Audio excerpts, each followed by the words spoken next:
C'est une priorité, mesdames et messieurs, de présenter pour vous cette nouvelle édition du journal universitaire. Bienvenue à tous et à toutes. Ouvrons cette édition par la matinée de mobilisation pour l'engagement patriotique des étudiants face à l'agression de la République démocratique du Congo par le Rwanda, organisée conjointement par l'Université de Kinshasa et le vice-premier ministre, ministre des Transports, Voies de communication et désenclavement. Cette activité a eu lieu le jeudi dernier au chapiteau de l'UNIKIN dans le but de sensibiliser les étudiants à s'adhérer massivement au sein de FARDC. Serge Bouy et Eli Kiakiakou étaient présents pour les camps du journal universitaire.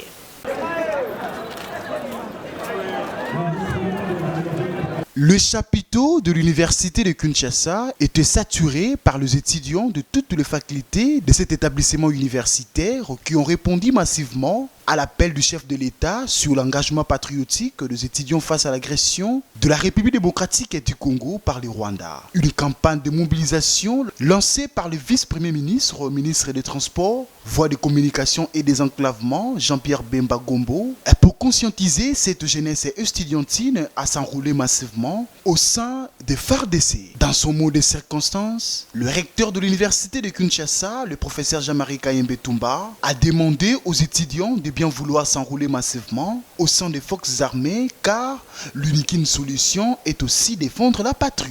Prenant la parole, la ministre de l'Enseignement supérieur et universitaire, la professeure Marie-Thérèse Sombo Safi, a rappelé les démarches entreprises pour recruter les étudiants au sein de la réserve armée de la défense. Les moments tant entendus étaient les discours du VPM de transport, Jean-Pierre Bemba Gombo, qui dans son allocution a exhorté les étudiants de soutenir les chefs de l'État pour gagner la guerre que connaît la RDC face à l'agression rwandaise. Car la jeunesse étant l'avenir de demain, il est important que la jeunesse estudiantine prenne conscience de défendre la patrie en s'enroulant au FARDC.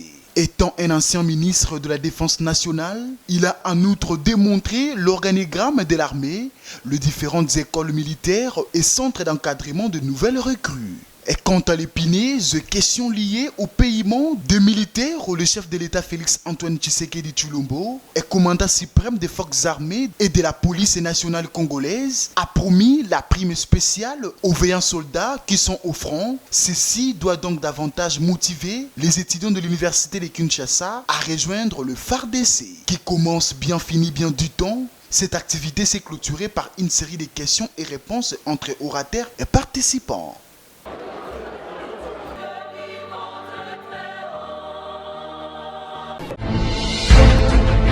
À la sortie de cette matinée patriotique, l'honorable député provincial de la circonscription de Mongafula, Jacques Mbabeya, a donné son point de vue au micro de Eli Kiakiakou.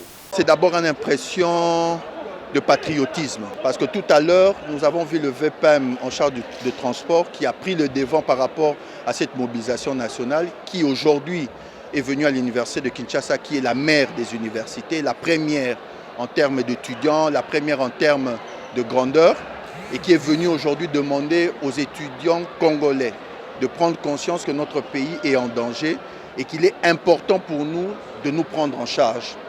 Et qu'à un certain niveau de l'armée, nous avons besoin d'un commandement. Et ce commandement ne peut réussir qu'avec des élites congolais. Voilà pourquoi aujourd'hui, nous rappelons et nous venons solliciter ce soutien auprès des étudiants d'aller dans l'armée et de donner aujourd'hui à l'armée des cadres, des valeurs. Et nous sommes en train de nous battre et nous le rappelons chaque fois que l'armée a un problème. Nous sommes infiltrés. Nous avons maintenant besoin des officiers qui viennent de nos rangs, qui sont des Congolais de pur sang et qui peuvent aujourd'hui nous donner des officiers militaires non infiltrés. Donc, parlons à présent du lancement des inscriptions du deuxième cycle de master selon le système licence master et doctorat à la Haute École de Commerce de Kinshasa, une activité organisée sous l'autorisation officielle de la ministre de l'Enseignement supérieur et universitaire. Élément signé Magloire Landou et Blaise Bouchard.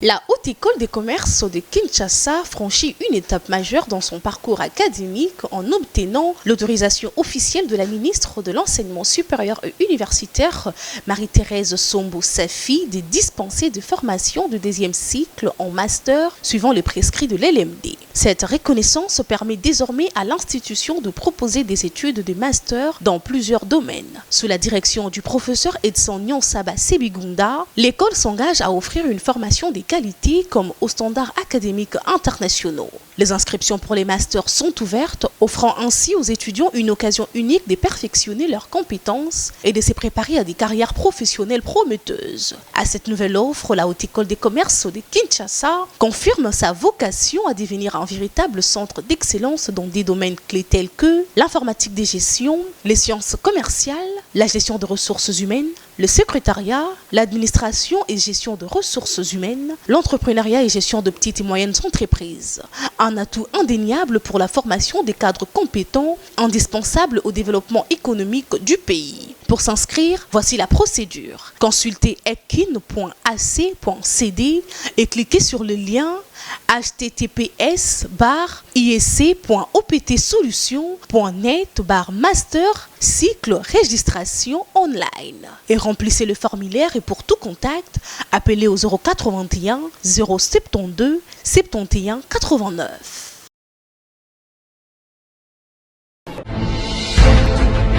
Suivez à présent le message de solidarité du directeur de cabinet de la professeure ordinaire Yvonne, rectrice de l'Université pédagogique nationale, adressée à la communauté upénienne. Le professeur Eddy Iyele demande aux Upéniens de rester calmes et de continuer à soutenir l'initiative de Maman Taux du jour pour le bien de cet établissement universitaire, contrairement aux faux rumeurs et informations qui circulent dans les réseaux sociaux concernant le changement du comité de gestion par la ministre de l'Enseignement supérieur et universitaire. Par le biais de Madame Marie-Thérèse Sombo, qui a pratiquement jeté son dévolu sur l'actuelle rectrice, qui les gens appellent aujourd'hui Maman Taux du jour, parce que derrière elle, il y a tout un comité qui travaille sereinement, qui travaille pour le bien-être de la communauté, pour, je dirais, remonter un peu la pente et relever les défis qui se présentent pratiquement à cette communauté. Et la communauté est sereine, satisfaite de la gouvernance. Nous profitons pratiquement de votre caméra pour appeler toute la communauté au calme et dire que ce ne sont que des rumeurs. Le ministre soutient le comité de gestion et le comité est calme, travaille dans la paix, dans la convivialité, dans la sincérité pour le bien-être de la communauté upénienne. L'Upen, aujourd'hui, le calme, il règne, c'est la paix. Soyons sereins, soyons calmes, corps professoral, administratif, scientifique et académique, œuvrons pour la paix, la concordance et la convivialité.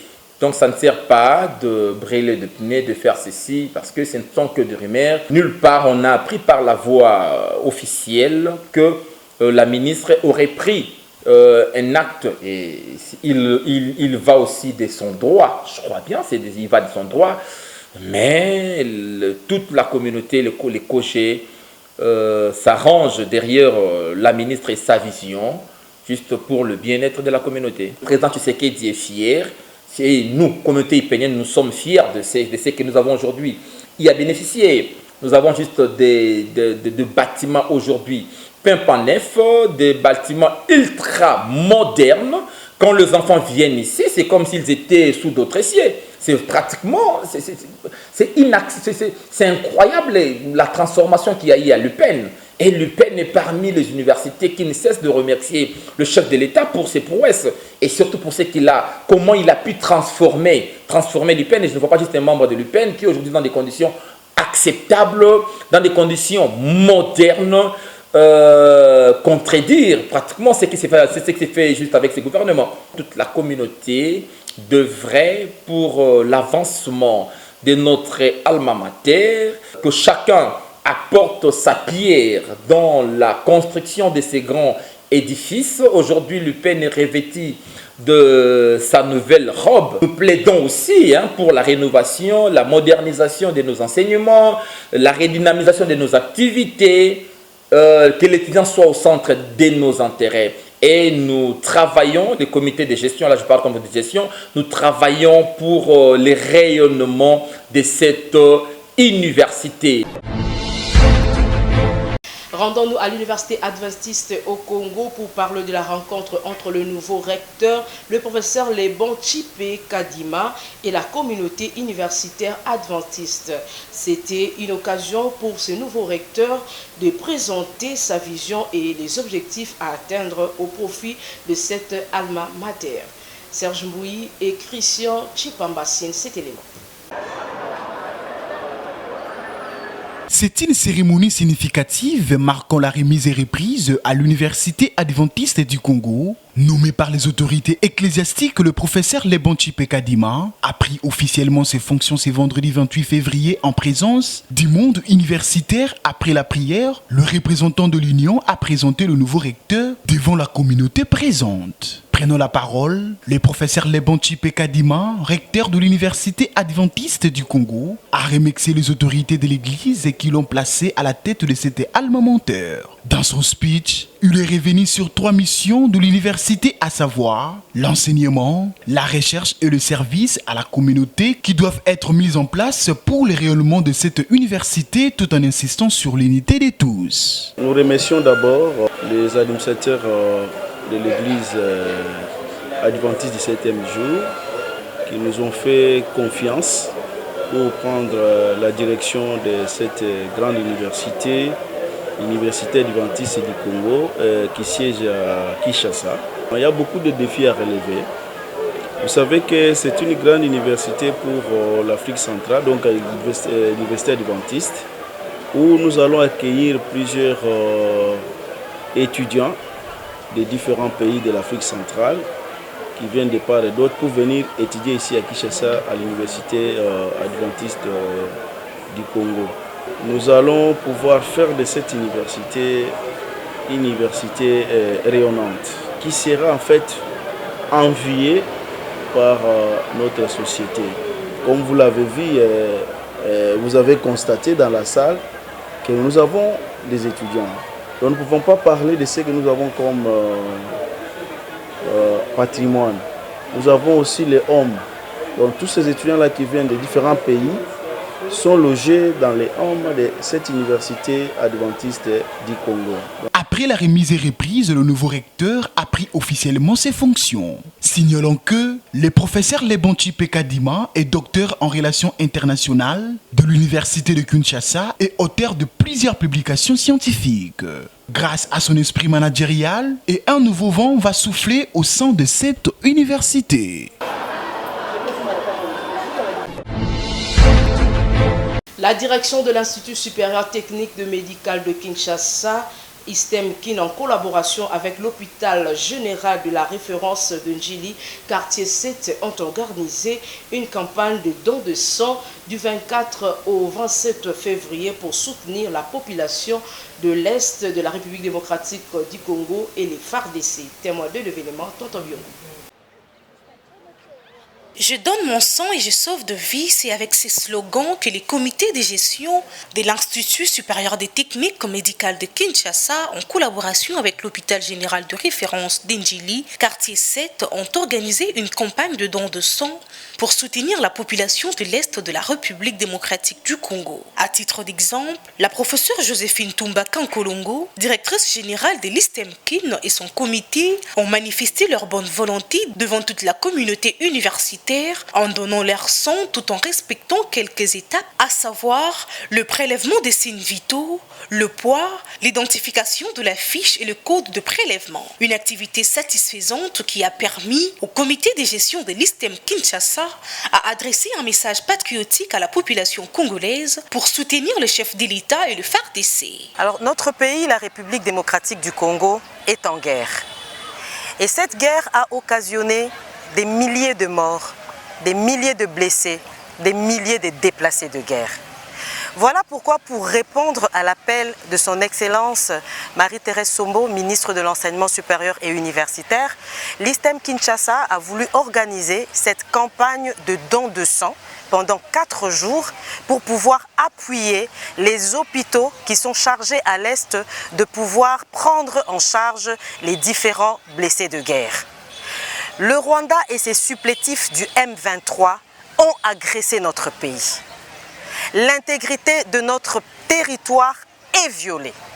Nous ne voulions pas rester en marge de cette situation qui nous préoccupe. Ça fait plus de 30 ans que cette guerre injuste est perpétrée dans notre pays.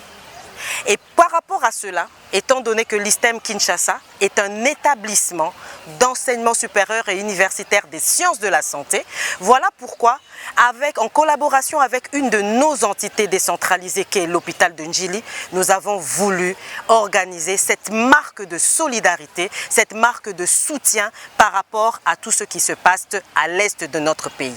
Nous sommes sûrs, parce que cette guerre est injuste, et avec Dieu, nous sommes sûrs que nous allons récupérer chaque territoire de notre pays qui a été violé, qui a été pris par les supplétifs du M23. La patrie ou la mort, nous vaincrons. Ici de noter que cette campagne qui a débuté le 24 février 2025 sera clôturée le 27 février 2025.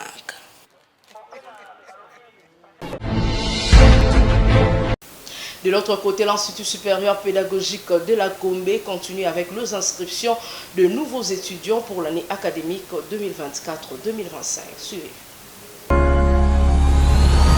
Former des cadres, les élites et porteurs du changement dans la société congolaise reste une priorité pour l'Institut supérieur pédagogique de la Gombe. L'ISP Gombe, un établissement universitaire de grande renommée, inscrit les nouveaux étudiants pour l'année académique 2024-2025. Chers étudiantes et étudiants, amoureux du savoir, venez vous inscrire à l'ISP Gombe dans les filières suivantes: lettres et sciences humaines, sciences exactes, options biologie et techniques appliquées, physique-chimie, physique informatique, sciences commerciales administratives, informatique et gestion des entreprises, sciences et techniques d'accueil, options hôtellerie et restauration, accueil et tourisme. Vous avez 2 possibilités d'étudier. L'ISP Gombe organise ses enseignements en 2 vacations, soir et jour, selon les normes du système licence, master et doctorat. À l'ISP Gombe, c'est la qualité et l'excellence dans tous les domaines de la formation. Nous sommes en plein centre-ville, précisément au croisement des avenues Père Boka et Kisangani dans la commune de la Gombe. Référence Centre culturel Boboto. Hâtez-vous car les places sont limitées.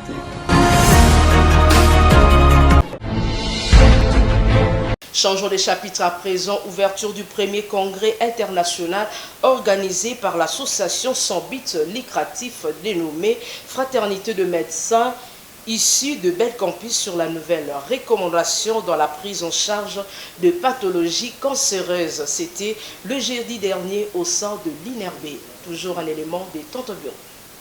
Plusieurs étudiants, nouveaux et anciens médecins de la faculté de médecine de l'Université technologique Bel Campus et d'autres invités ont rehaussé leur présence au premier congrès international organisé par l'association sans but lucratif Fraternité de médecins issus de Bel Campus, Framibel en sigle, sous le thème Nouvelles recommandations dans la prise en charge de pathologies cancéreuses. Dans son mot de circonstance, le docteur Rive Lukwaka, président de Framibel, a présenté à l'assistance les objectifs et la mission de sa structure, tout en soulignant que ce congrès scientifique est une occasion unique pour rassembler les anciens de la faculté de médecine de l'UTBC. À son tour, le professeur Andy Bangama, doyen de la faculté de médecine, a encouragé les organisateurs pour cette initiative et le thème choisi. De ce thème était au rendez-vous, à savoir place de l'anapathie et le diagnostic du cancer développé par le docteur Rive Lukwaku et broncho-pulmonaire enrichi par le docteur Po Chaswama. Après échange entre orateurs et l'assistance, le docteur Rive Lukwaka,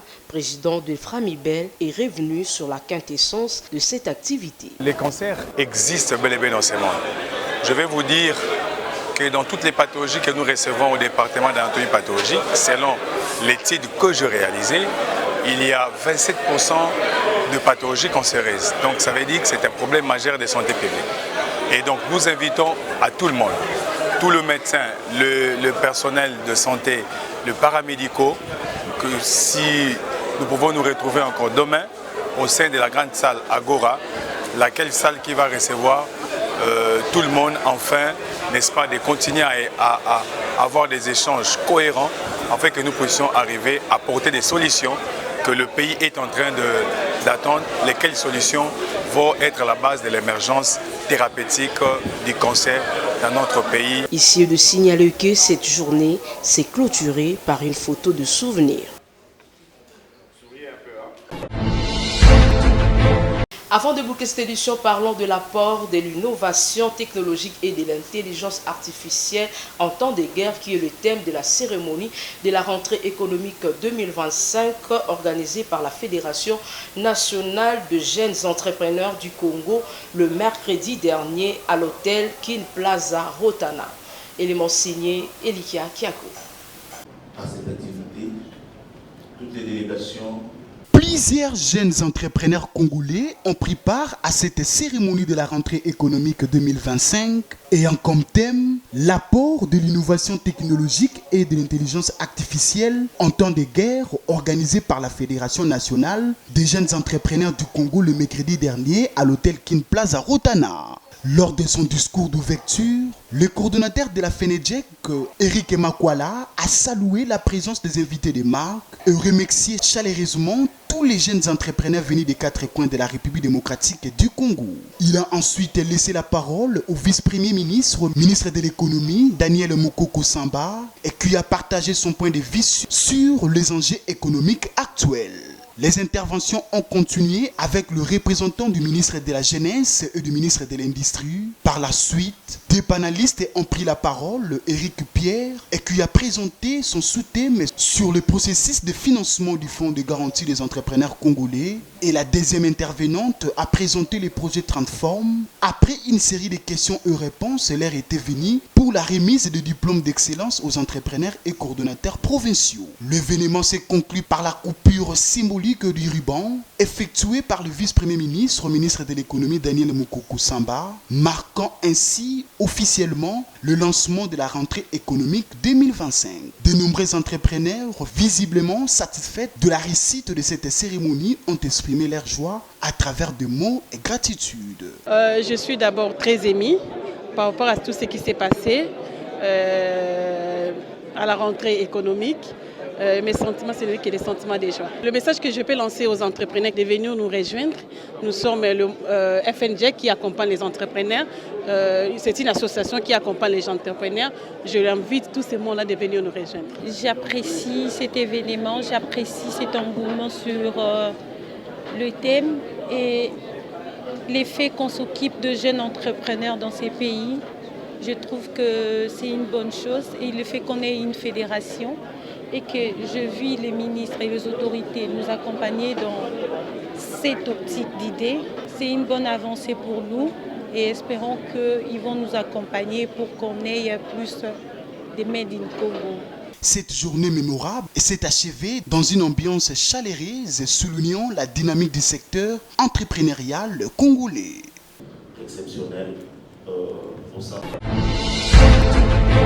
Bouclons cette édition par l'Assemblée générale extraordinaire de la déclaration commune de la jeunesse contre l'agression rwandaise organisée par la structure dénommée Collectif Sauvons le Congo, COSACO en sigle.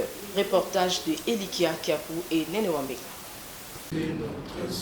Cette cérémonie de la déclaration commune de la jeunesse contre l'agression rwandaise a été lancée par une assemblée générale extraordinaire réunissant plusieurs jeunes Congolaises et Congolais organisée par le collectif Sauvons le Congo, une structure alliée du parti politique CRD. L'événement a eu lieu le mardi dernier au Centre d'études pour l'action sociale. La rencontre a débuté par une analyse approfondie des contributions des organisateurs sur l'agression rwandaise, une guerre qui dure depuis plus de 30 ans à l'est de la République démocratique du Congo. Les participants ont ensuite pris la parole pour partager leurs réflexions sur cette problématique. Ces échanges ont mené à l'adoption de quelques recommandations par ce dernier et à la lecture de la déclaration commune prononcée par Abel Mukumbi, le coordonnateur du collectif. Nous, filles et fils de la nation congolaise, membres du collectif Sauvons le Congo Kosako aussi, réunis en assemblée générale extraordinaire, c'est mardi 25 février 2025, au Centre d'études pour l'action sociale, CEPAS en sigle, consacré à la mobilisation générale contre la guerre d'agression qui nous est imposée par le Rwanda et ses alliés et ses supplétifs de la coalition AFC M23, nous appelons à cet effet à une mobilisation générale qui transcende nos divergences d'opinion autour du commandant suprême dans cette lutte noble pour la défense de la patrie. Nous saluons par ailleurs tous les efforts consentis sur les différents fronts initiés par son Excellence Félix Antoine Tshisekedi Tshilombo à travers le gouvernement Judith Suminwa, à savoir les fronts militaires, les fronts judiciaires, les fronts diplomatiques et les fronts populaires. À ce propos, nous encourageons le vice-ministre de la Justice chargé du contentieux international, son Excellence Samuel Mbemba Kabouya, à demeurer ferme dans son engagement patriotique et exemplaire dans le front judiciaire, sous l'impulsion du magistrat suprême, car cela nous inspire. Au demeurant, nous réaffirmons notre soutien inconditionnel aux institutions de la République, en commençant par l'institution président de la République, le Parlement, le gouvernement, pour ne citer que celle-là, qui, avec l'accompagnement des autres services publics, ne ménagent aucun effort pour bouter l'ennemi hors de notre territoire. À nos vaillantes forces armées et aux courageux combattants Wazalendo, vous êtes des héros, car vous avez rempli et vous continuez de remplir loyalement votre serment de défendre la patrie jusqu'au sacrifice suprême. Répondant à l'appel solennel lancé notamment par le président de la République et relayé par l'honorable deuxième vice-président de l'Assemblée nationale, le patriarche Christophe Mbosso, nous appelons tous les jeunes, où qu'ils se trouvent, à rejoindre l'armée, car la défense de la patrie est sacrée. Il s'y est dénoté que cette cérémonie s'est clôturée dans une atmosphère patriotique marquée par un sentiment d'unité et d'engagement envers la défense de la souveraineté nationale.